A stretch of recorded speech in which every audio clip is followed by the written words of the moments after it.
Everyone, welcome back to my channel chemistry point. आज हम start करेंगे एक नया chapter that is chemical bonding.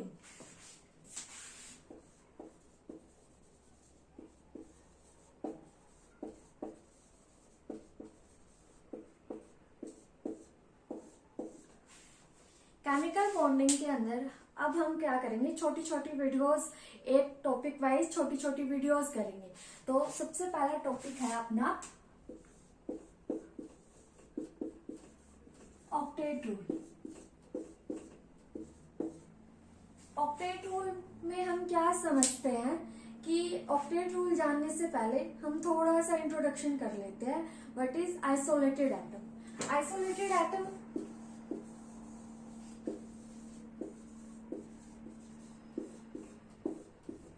अब हमारे सराउंडिंग में क्या होता है, बहुत सारे एटम्स पड़े हैं, बहुत सारे एटम पड़े हैं, कोई वो सिंगल पड़ा है, कोई मॉलिक्यूल फॉर्म में पड़ा है। तो अगर हमारे पास में एक एटम है तो उसमें क्या होता है कि वो सिंगल एटम स्टेबल नहीं हो पाता, आइसोलेटेड एटम स्टेबल नहीं होता। तो उसमें स्टेबल लाने के लिए वो क्या करता है, एक हाइड्रोजन से मिलके एक मॉलिक्यूल बना लेता है H2।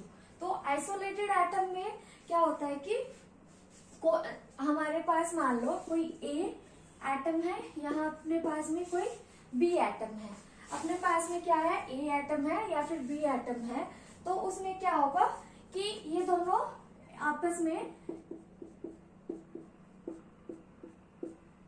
इंफिनिटी पे थे पहले, बट इनको क्या कोई फोर्स, इलेक्ट्रोस्टैटिक फोर्स फील होता है। तो फिर इलेक्ट्रोस्टैटिक फोर्स फील होने पे ये क्या करेंगे, आपस में पास आएंगे और क्या बॉन्ड बना लेंगे, that is known as molecule. कोई आइसोलेटेड एटम ए पड़ा था अपने पास में, एक आइसोलेटेड एटम बी पड़ा था, इनको कोई इलेक्ट्रोस्टैटिक फोर्स क्या करता है, अट्रैक्ट करेगा। अट्रैक्ट करने से ये आपस में बॉन्ड बना लेंगे और बॉन्ड बनाने पे ये अपना एक मॉलिक्यूल बन जाएगा। तो ये तो था अपना आइसोलेटेड एटम कैसे बॉन्ड बनाता है। अब जैसे मान लो हाइड्रोजन है यहाँ पे अपने पास में, इसकी हाइड्रोजन और एक हाइड्रोजन मिलके क्या हाइड्रोजन मॉलिक्यूल बना लेगा। तो यहाँ पे अब जैसे मान लो एक क्लोरीन एटम है, यहाँ पे क्लोरीन एटम है, ये आपस में क्या कर लेंगे, बॉन्ड बना के Cl2 मॉलिक्यूल के अंदर कन्वर्ट हो जाएंगे। तो इस टाइप से बहुत सारे एग्जांपल्स है। पर हीलियम के अंदर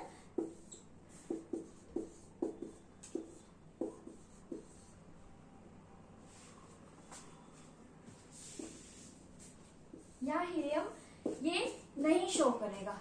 क्यों नहीं शो करेगा, बिकॉज जो यहाँ पर हीलियम है, हीलियम के आउटर मोस्ट शेल में 2 इलेक्ट्रॉन फ्री है, जिसकी वजह से ये स्टेबल है। तो अब स्टेबल क्या होता है, अब मान लो कोई भी ऑक्टेट रूल यहाँ पे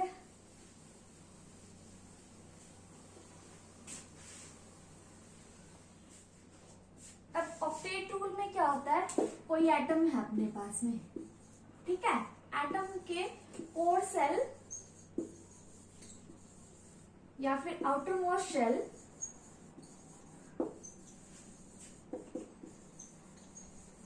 या फिर वैलेंस शेल,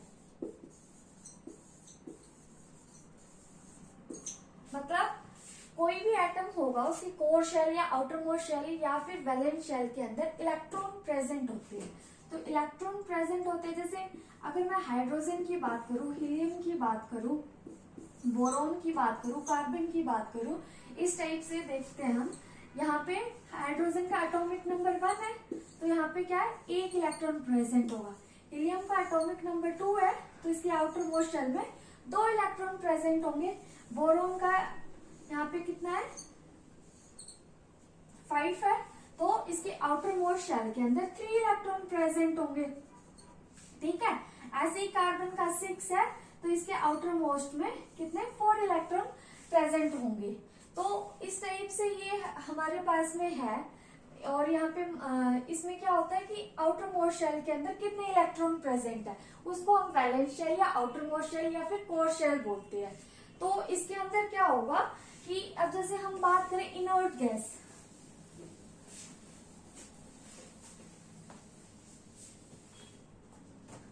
इनर्ट गैस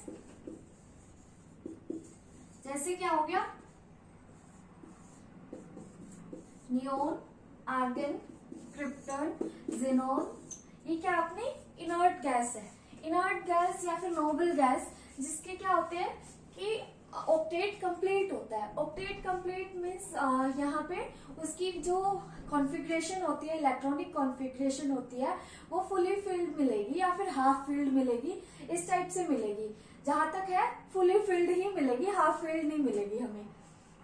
तो इसके अंदर क्या है, नियोन का अगर एटॉमिक नंबर देखें हम 10 है, तो 10 के अंदर 2 इलेक्ट्रॉन सबसे पहले वाले शेल के अंदर आएंगे, सेकंड वाले में 8 आएंगे। उनकी बात करते हैं, नियोन की बात करेंगे तो यहाँ पे ये अपना नियोन है, इसके अंदर हमने 2 इलेक्ट्रॉन फिल किए और इसके अंदर हमने कितने फिल किए, 8 इलेक्ट्रॉन फिल कर दिए। 8 इलेक्ट्रॉन फिल करने के बाद में हमें पता लगा कि जो इसकी वैलेंस शेल है, वैलेंस शेल इसका कंप्लीटली फिल्ड है। तो हर एक एलिमेंट जो अपने पीरियोडिक टेबल के अंदर है, पीरियोडिक टेबल में जितने भी एलिमेंट है वो क्या चाहते हैं कि हम सब के सब नोबल गैस की तरह बिहेव करें। नोबल गैस की तरह बिहेव इसलिए करना चाहते हैं क्योंकि इनकी लेस एनर्जी है और मैक्सिमम स्टेबिलिटी है। तो पीरियोडिक टेबल के अंदर हर कोई चाहता है कि हम नोबल गैस की तरह बिहेव करें। अब जैसे आर्गन का एटॉमिक नंबर कितना है, 18 है, तो 18 है तो इसमें क्या हो जाएगा, इसमें फिल करेंगे 2 8 8, तो 18 इलेक्ट्रॉन फिल हो जाएंगे, तो यहाँ पे 8 है।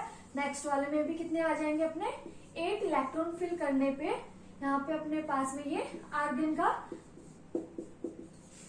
के अंदर हमने ये इलेक्ट्रॉनिक कॉन्फ़िगरेशन 1 2 3 4 5 6 7 8, तो ये 8 इलेक्ट्रॉन ऐसे फिल करने पे ये आर्गन की इलेक्ट्रॉनिक कॉन्फ़िगरेशन बन जाएगी।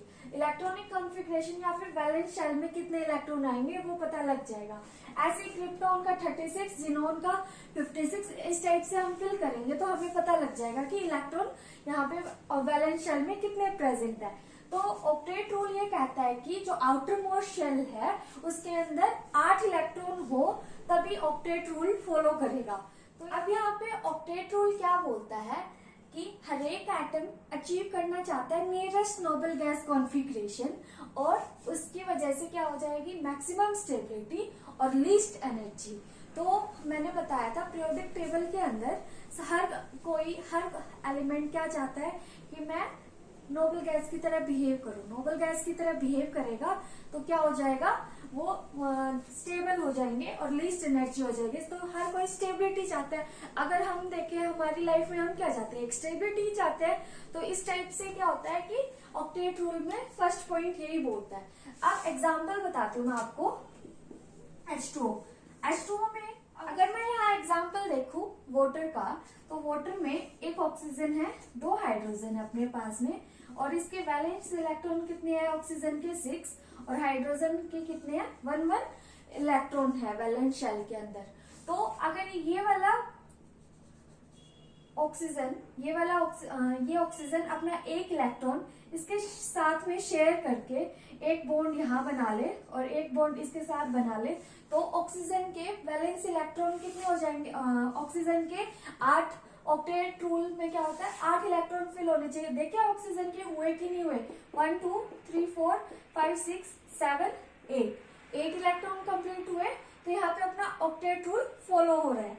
पर अब जैसे हाइड्रोजन है, हमें पता है हाइड्रोजन की कैपेसिटी 1s2 मतलब s ऑर्बिटल के अंदर सिर्फ और सिर्फ 2 ही इलेक्ट्रॉन आ सकते हैं। 2 इलेक्ट्रॉन आएंगे तो यहाँ पे क्या होगा कि 1 इलेक्ट्रॉन ये रहा, 1 इलेक्ट्रॉन ये रहा, तो 2 इलेक्ट्रॉन कंप्लीट हो गए। तो यहाँ पे क्या हो गया कि यहाँ पे s ऑर्बिटल में 1 इलेक्ट्रॉन की कमी थी, तभी तो यहाँ पे अपना बॉन्ड बना वरना तो अगर मान लो यहाँ पे 1s2 होता तो यहाँ पे गुंजाइश ही नहीं थी कि किसी कोई और इलेक्ट्रॉन यहाँ एंटर कर जाए। यहाँ वैकेंट स्पेस होने की वजह से बॉन्ड बना, तो यहाँ पे हाइड्रोजन के भी कंप्लीट हो गए, ऑक्सीजन के भी कंप्लीट हो गए। तो यहाँ पे इस ऑक्सीजन का ऑक्टेट रूल फॉलो कर रहा है। तो अगर हम यहाँ अब जैसे हाइड्रोजन है H2 मॉलिक्यूल, इसके अंदर हम देखेंगे कि एक एक इलेक्ट्रॉन है, बॉन्ड बना, पर यहाँ पे ऑक्टेट रूल में तो क्या कहा था 8 इलेक्ट्रॉन कंप्लीट होनी चाहिए, बट यहाँ तो 2 ही हो रहे हैं। तो ये बोलता है ऑक्टेट रूल हाइड्रोजन के अंदर फॉलो नहीं करता है। ऐसे बेरियम क्लोराइड के अंदर भी फेल हो जाएगा। तो जो यहाँ पे फर्स्ट पीरियड एलिमेंट है वहां पे अपने ऑक्टेट रूल फेल हो जाता है। तो ऑक्टेट रूल फर्स्ट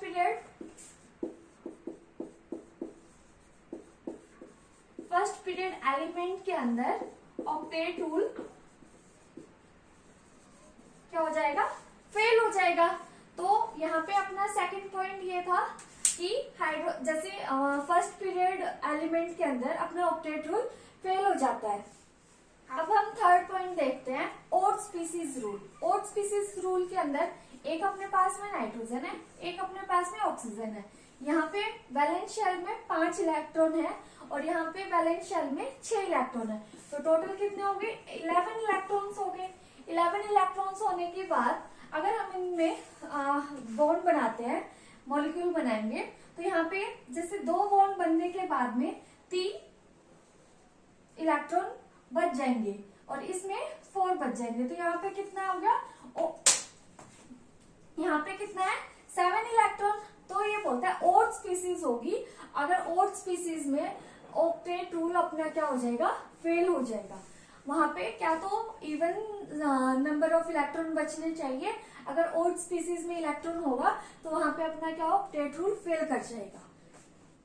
इसी में अगर मैं एक एग्जांपल है साइनाइड का, एक है साइनाइड चार्ज के साथ। अगर साइनाइड में यहाँ पे देखें हम 4 और ये 5, 9 इलेक्ट्रॉन है और यहाँ पे 4 और एक यहाँ पे 5 और एक ये चार्ज, तो कितना हो गया, एक इलेक्ट्रॉन अपना चार्ज वाला। तो काउंट करेंगे तो टोटल कितने हो गए 10 इलेक्ट्रॉन। तो ये वाली स्पीसीज अपनी ज्यादा स्टेबल है और ये यहाँ पे ऑक्टेट रूल भी फेल हो गया और ये हाईली अनस्टेबल है। तो ये वाली क्या होगी, highly unstable, because odd species of electron present है और यहाँ पे अपना क्या है 10 इलेक्ट्रॉन प्रेजेंट है। तो यहाँ पे हाईली स्टेबल भी है। तो यहाँ पे ये वाली जो साइनाइड होगा वो अपना क्या होगा, स्टेबल हो जाएगा, because of even number of electron present है और ऑक्टेट रूल भी अपना फॉलो कर जाएगा। अब हम ऑक्टेट रूल का लास्ट पॉइंट डिस्कस करते हैं। इसमें क्या होती है, डी ऑर्बिटल है जो कि बिलोंग करती है थर्ड पीरियड से। तो थर्ड पीरियड से बिलोंग करने की वजह से क्या होता है, अगर उसके अंदर एक्सपैंड करने की इलेक्ट्रॉन्स 18 इलेक्ट्रॉन तक टेंडेंसी होती है कि वो 18 इलेक्ट्रॉन तक अपने इलेक्ट्रॉन क्या कर सकती है, एक्सपैंड कर सकती है। एक्सपैंड करेगी तो यहाँ पे जो वैकेंट डी ऑर्बिटल की वजह से हो रही है और ये क्यों है, बिकॉज ऑफ 5 डी ऑर्बिटल्स। अब जैसे फॉर एग्जांपल मेरे पास में एक PCl5 है और एक मेरे पास NCl5 है, ये एग्जिस्ट नहीं करता बिकॉज यहाँ पे जो नाइट्रोजन है वो सेकंड पीरियड से बिलोंग करता है जिसके अंदर वैकेंट डी ऑर्बिटल नहीं है। अगर वैकेंट डी ऑर्बिटल नहीं है तो यहाँ पे क्लोरीन यहाँ पे 5 यहाँ पे अटैच नहीं हो सकते नाइट्रोजन के साथ में, पर यहाँ पे फास्फोरस के साथ में 5 क्लोरीन अटैच हो सकते हैं बिकॉज इसके पास में वैकेंट डी ऑर्बिटल है और वो अपने इलेक्ट्रॉन्स को एक्सपेंड कर सकती है। अगर इलेक्ट्रॉन को एक्सपेंड करता है तो वो अपना क्या करता है, यहाँ पे डी जो एक्सपेंडेशन वाला रूल फॉलो करेगा। तो ऑक्टेट रूल में हमने क्या क्या डिस्कस किया आज। सबसे पहले हमने देखा कि हम ऑक्टेट रूल के अंदर मैक्सिमम 8 इलेक्ट्रॉन ही आ सकते हैं। फर्स्ट पॉइंट यही डिस्कस किया था, वैलेंस शेल के अंदर 8 इलेक्ट्रॉन आएंगे। सेकंड पॉइंट हमने क्या डिस्कस किया था कि यहाँ पे ऑक्टेट कंप्लीट होगा, जैसे H2O का एग्जाम्पल बताया था, तभी अपना क्या होगा, ऑक्टेट रूल फॉलो करेगा। सेकंड, कहाँ फेल हो गया था, अब हमने देखा था हाइड्रोजन और हाइड्रोजन, यहाँ पे तो सिर्फ 2 ही इलेक्ट्रॉन आए थे। जो हमारा ऑक्टेट रूल क्या बोलता है कि 8 इलेक्ट्रॉन आने चाहिए, तो यहाँ पे अपना क्या हो गया, फेल हो गया। यहाँ पे जो मॉलिक्यूल है हाइड्रोजन मॉलिक्यूल, यहाँ पे ऑक्टेट रूल को फॉलो नहीं कर पाया। अब थर्ड पॉइंट हमने क्या देखा था, यहाँ पे एक्सपेंडेशन ऑफ डी ऑर्बिटल, क्योंकि यहाँ पे वैकेंट डी ऑर्बिटल है तो 1 से लेके 18 इलेक्ट्रॉन तक खुद को एक्सपेंड कर सकता है, बॉन्ड बना सकता है। और ऑड इलेक्ट्रॉन हमने देखा था, जहां ऑड इलेक्ट्रॉन या फिर फ्री रेडिकल इलेक्ट्रॉन प्रेजेंट होगा तो वहां पे अपना ऑक्टेट रूल डिसओबे हो जाएगा। अब यहाँ पे BeCl2 बैरियम क्लोराइड का भी केस देखा था हमने, क्या उसमें भी अपना वायलेट हो जाता है, यहाँ पे डिसओबे कर जाता है ऑक्टेट रूल को। आई थिंक यही था, हमने यही पढ़ा था इसके अंदर। तो आज के लिए इतना ही काफी है। तो please subscribe my channel chemistry point with Nisha. Thank you.